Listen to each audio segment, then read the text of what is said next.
সূর্যাস্তের পর আলোয় ঝলমল করে ওঠে মসজিদ প্রাঙ্গণ। নিঃশব্দে বয়ে চলে শান্তির বাতাস।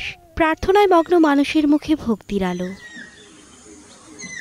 লক্ষ্মীপুরের দালালবাজার ইউনিয়নের মহাদেবপুর জামতলিতে সবুজে ঘেরা প্রকৃতির কোলে মাথা উঁচু করে দাঁড়িয়ে দৃষ্টিনন্দন স্থাপনা বায়তুল মামুর জামে মসজিদ। কাঁচে ঘেরা দেয়াল আর আধুনিক নকশা নজর কাড়বে যে কারোর। আমরা মুরব্বী হিসাবে দেখতেছি এলাকার মধ্যে একটা সৌন্দর্য মসজিদ হয়েছে, আমরা এতে খুব খুশি।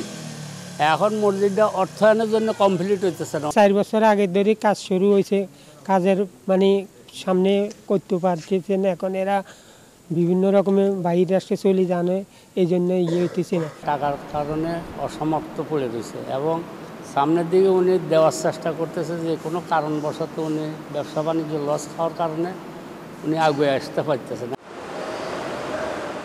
শতাব্দীর পর শতাব্দী মসজিদ শুধু ইবাদতের স্থান নয়, ইতিহাস, শিল্প ও স্থাপত্যের নিদর্শনও। তাই প্রতিদিন জেলার নানা প্রান্ত থেকে দর্শনার্থীরা ছুটে আসেন এই সৌন্দর্য দেখতে। এমন মসজিদ বাংলাদেশে আর আছে কিনা আমরা জানি না, তবে মসজিদের ডিজাইনটা খুবই সুন্দর হয়েছে। এখন বর্তমানে আর্থিক একটু সংকটে আছি, আর্থিক সংকটের কারণে কাজটা সম্পূর্ণ হচ্ছে না। আমরা তো অনেক জায়গায় ঘুরতে যাই, এজন্য মসজিদের কথা শুনে আমাদের আগ্রহটা আর একটু বাড়ছে। এজন্য আমরা একটু দ্রুত এই মসজিদটা দেখার জন্য আসছি। মসজিদ কর্তৃপক্ষ জানিয়েছে এরই মধ্যে 60% কাজ শেষ হয়েছে। এই মসজিদ আনুষ্ঠানিকভাবে কাজ শুরু হচ্ছে 2022 সাল থেকে, এবং এটা আসলে অত্যাধুনিকভাবে করার প্ল্যান আর কি।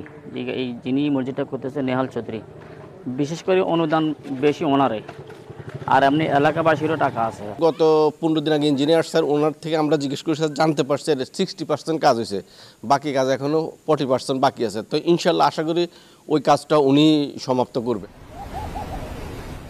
একজন প্রবাসী ও স্থানীয়রা মিলে 1.5 কোটি টাকারও বেশি খরচে নির্মাণ করেছেন এই মসজিদ। Desk report, star news.